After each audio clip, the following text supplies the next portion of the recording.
নমস্কার বন্ধুরা, আপনাদের সঙ্গে আরেকবার মনের কথায়।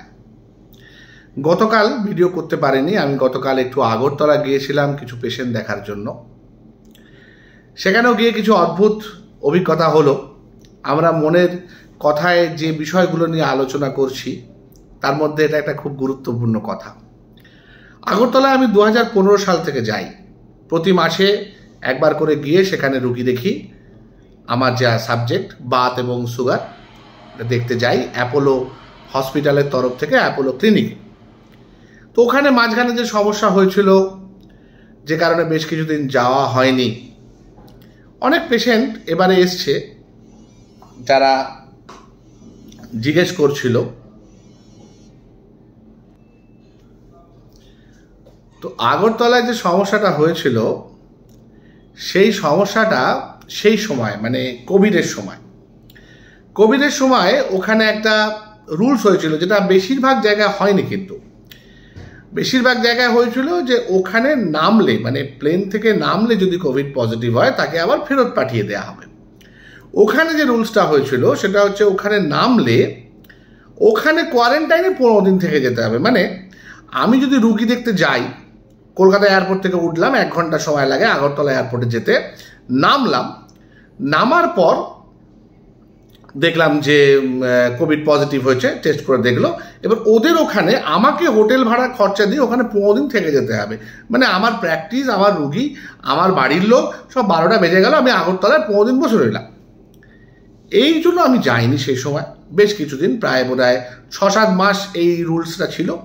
তারপরে দেখলাম যে সেই রুলের প্রবক্তা ইলেকশনের ঠিক কিছুদিন আগে, মানে ওখানকার যে বিধানসভার ইলেকশন, তাকে পাল্টে দেওয়া হলো। কেন না, তিনি এতটাই কি বলবো ভালো কাজ করেছেন যে ওনাকে রাখলে আর বিজেপি সরকার ওখানে আসতে পারবে না। একজন কংগ্রেস থেকে আসা একজন ডাক্তারবাবুকেই সেখানে দেয়া হলো। অথচ কি অদ্ভুত ব্যাপার দেখুন, এবারে উনি আবার লোকসভায় দাঁড়িয়েছেন।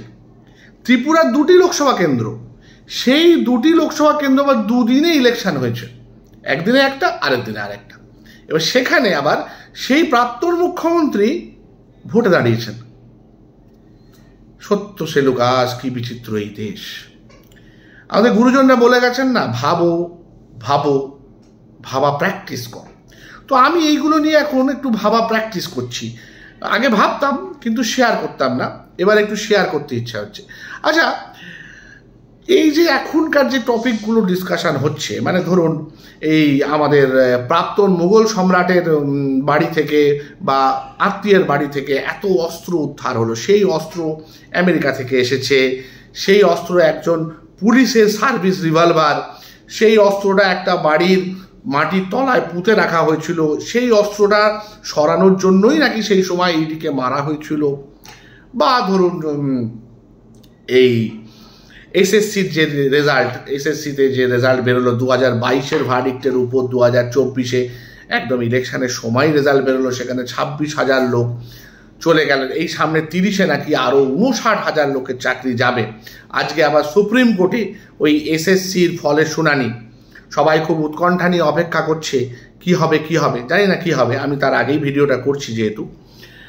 তো এইগুলোর নিরিখে কি এই ভোটটা হওয়ার কথা? এই ভোটটা তো গত 5 বছরের একটা কেন্দ্রীয় সরকারের কাজের অ্যাসেসমেন্টে হওয়ার কথা। একটা রাজ্য সরকারের গাফিলতি, তাদের পুলিশ প্রশাসনের অবহেলা, নেগলিজেন্স বা জেনে শুনে ভুল করা, সেটা নিয়ে তো 26 সালে হওয়ার কথা। 2026-এ সেটার বেসিসে লোকে ডিসাইড করবে যে এই রাজ্য সরকারটাকে আমরা রাখবো না। কিন্তু সেটা কি এবারে এই 24 সালের লোকসভা নির্বাচনের কারণ হতে পারে?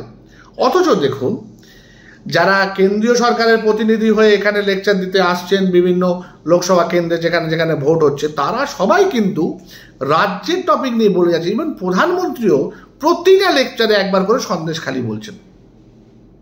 সন্দেশখালির দুর্নীতি তো একটা লোকসভা নির্বাচনের টপিক হতে পারে না, বরং লোকসভা নির্বাচনের একটা খুব ইম্পর্টেন্ট টপিক হওয়া উচিত।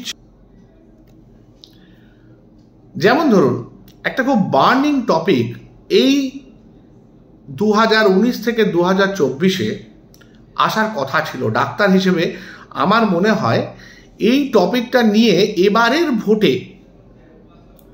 ভোটে সেটার এফেক্ট পড়া উচিত ছিল। যেমন ধরুন কোভিড ম্যানেজমেন্ট এবং দুটি ভ্যাকসিন যেটা ভারতে তৈরি হয়েছে, একটির নাম হচ্ছে কোভিশিল্ড, একটির নাম হচ্ছে কোভ্যাক্সিন। 2019 থেকে সরকার আসার পর 2020-তে মার্চ মাসে কোভিড ধরা পড়ে এবং প্রথম লকডাউন হয় 24শে মার্চ।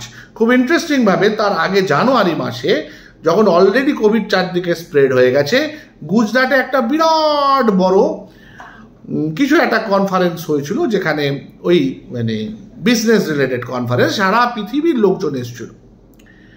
বলা হয়, সায়েন্টিস্ট রিসার্চাররা বলেন যে ওইটাতেই নাকি প্রথম ইন্ডিয়াতে কোভিড ঢোকে। ওইখানকার লোকজন অজ্ঞানত অত ট্রান্সপোর্ট ট্রাভেল হওয়ার ফলে ওগুলো ঢোকে। অদ্ভুতভাবে দেখা গেল 2021-এ যে সময় রাজ্যের নির্বাচন, আমাদের রাজ্যের যে বিধানসভা নির্বাচন, সেই সময় কিন্তু ডেল্টা প্লাস দুটি মারণ ভাইরাস, কোভিডের ভ্যারাইটি, সেই সময় কিন্তু অ্যাটাক করেছিল। কিন্তু সেই সময় যে মানুষগুলো 2020-তে অত সুন্দর করে লকডাউন গোল করে এঁকে দেয়া, কিভাবে দূরত্ব বিধি বাজারে মেনটেন করবেন, কিভাবে যাতায়াত করবেন, আমরা কি চা খাবো না চা আমরা, এই সমস্ত বেরোলো, কিভাবে অনলাইন ক্লাস হবে, কিভাবে অনলাইন ট্রিটমেন্ট হবে, কিভাবে অনলাইন ম্যানেজমেন্ট হবে, কিভাবে জরুরি ভিত্তিতে হাসপাতালে ওয়ার্ড আইসিইউ তৈরি হবে, যারা ম্যানেজ করলেন এত সুন্দরভাবে আপ টু 2021-এ যখন সমস্যাটা হলো, সেই এপ্রিল থেকে মে ইলেকশনের ওই 3 মাস, 1 নম্বর হচ্ছে সেই ইলেকশনটা 7টা দফায় হলো। আজকে কোভিড নেই, কিন্তু সেই সময় কোভিড ছিল। উচিত ছিল সেই সময়ে সমস্ত বিধানসভা, যে কটা বিধানসভা আছে, যদি নির্বাচন সেই সব বিধানসভাগুলো হচ্ছে, সেগুলো একবারে নির্বাচন করার কথা। বারবার কোভিড স্প্রেড হওয়া, বারবার তার জন্য বাইরে থেকে লোকজন এসে বক্তৃতা রাখা, সেখানে মুখ্যমন্ত্রী যেমন যাচ্ছেন বিভিন্ন জায়গায়, প্রধানমন্ত্রী আসছেন, মুখ্যমন্ত্রী তো মাঝখানে পড়েই গেলেন। এখনো পর্যন্ত মুখ্যমন্ত্রী জিতেছেন না তার বিরোধী দলনেতা জিতেছেন ওই পার্টিকুলার নন্দীগ্রাম বিধানসভাটা থেকে, সেটাও এখনো ঝুলে আছে। কাগজে কলমে বিরোধী দলনেতা জিতেছেন, আর নেত্রী পরবর্তীকালে থেকে বালিগঞ্জ থেকে জিতে মুখ্যমন্ত্রী হয়েছেন। কিন্তু ওই যে জায়গাটা যেটা নিয়ে কোর্টে কেস চলছে, সেই 4 বছরে আরেকটা বিধানসভা আসতে আর 2 বছর বাকি, 21 থেকে 24, 3 বছরে এখনো জানা গেল না যে ওখানে কিছু গন্ডগোল হয়েছিল কিনা, নাকি বিরোধী দলনেতাই জিতেছেন বা আমাদের মুখ্যমন্ত্রী জিতেছিলেন, যেটা হয়নি। এই নিয়ে সমস্ত কিছু চলে যাচ্ছে। এই নাকি আমাদের বিচার ব্যবস্থা, এবং প্রত্যেকের বক্তব্য হচ্ছে বিচার ব্যবস্থার দিকে আঙুল তোলা যাবে না। সবার দিকে আঙুল তুলতে পারো, তুমি ডাক্তারের দিকে তুলতে পারো, ইঞ্জিনিয়ারের দিকে তুলতে পারো, বিচার ব্যবস্থার দিকে তুমি আঙুল তুলতে পারবে না। ওটা হচ্ছে শেষ কথা। ওখানে মানুষরা বসে না, ওখানে যারা বসে তারা হচ্ছে ভগবান। ওদের নিয়ে কোনো কথা তুমি বলতে পারবে না, বললেই কিন্তু তুমি অন্যায় করছো। যেরকম একে নিয়ে, এই সামরিক বা আর্মিকে নিয়ে কিছু বললেই বলা হয় দেশদ্রোহিতা করছো, অথচ কাশ্মীরের ঘরে ঘরে গেলে আপনি দেখতে পাবেন, জানতে পারবেন যে উগ্রপন্থী ধরার নাম করে কত নিরীহ মানুষের উপর অত্যাচার দীর্ঘদিন ধরে আর্মি করে যাচ্ছিল। প্রত্যেক মানুষের আর্মির উপর ক্ষোভ। সবাই খুব উপকৃত হয়েছে 370 জারি করার পর, প্রচুর ট্যুরিজম বেড়েছে, প্রচুর উপকৃত হয়েছে। কিন্তু ভেতরে ভেতরে ওরা প্রত্যেকে আমাদের ভারতীয় আর্মির উপর অসহিষ্ণু হয়ে রয়েছে। কেন? যে তারা একটা একে ধরতে এসে, উগ্রপন্থী ধরতে এসে নিরীহ মানুষের উপর অত্যাচার করেছে, করতে বাধ্য হয়েছে। হয়তো খুঁজে পাচ্ছিল না, হয়তো নিরীহ 2-4 জনকে মেরেছে, একজন উগ্রপন্থীকে মারতে গিয়ে খুন হয়েছে, অনেক নিরীহ মানুষ খুন হয়েছেন, যেগুলো কিন্তু কেউ জানতে পারে না। এবার এই প্রসঙ্গ নিয়ে বললে লোকে আপনি দেশদ্রোহী হয়ে গেলেন, হয়তো আমি কালকে দেশদ্রোহী হয়ে যাব। এইটা হচ্ছে অবস্থা। কোভিড নিয়ে, কোভ্যাক্সিন নিয়ে, ভ্যাকসিন নিয়ে আমাদের ভারত সেরাম, বায়োটেক, এইগুলোর কি রোল ছিল এবং আমরা কিভাবে একটা কোভিডকে ভালোভাবে মেনটেন করলাম এবং তারপর কিভাবে ঘেঁটে গেলাম, কিভাবে আমরা ডেল্টা প্লাসটাকে শুধু ইলেকটোরাল কারণে বাড়তে সুযোগ করে দিলাম, শুধু ইলেকশনের জন্য সেখানে আমি লক্ষ লক্ষ মানুষের জমায়েত করলাম, আমি অনলাইন ভিডিও কনফারেন্স করতে পারলাম না, লোকজনকে বাড়িতে বসে নিজের লেকচার শোনাতে পারলাম না। হ্যাঁ, এইটা কিন্তু খুব ইম্পর্টেন্ট একটা টপিক, অথচ আনফর্চুনেটলি কোভিডের টপিক নিয়ে, কোভিডের সময় ব্যর্থতা সফলতা নিয়ে একটি মঞ্চ থেকে একটি অক্ষর আমি কোনো কেন্দ্রীয় রাজ্য সরকারের বলতে শুনছি না। অবাক কাণ্ড। এটা নিয়ে বিস্তারে পরের ভিডিওতে ডিসকাস করব। ভালো থাকবেন, সুস্থ থাকবেন, নমস্কার।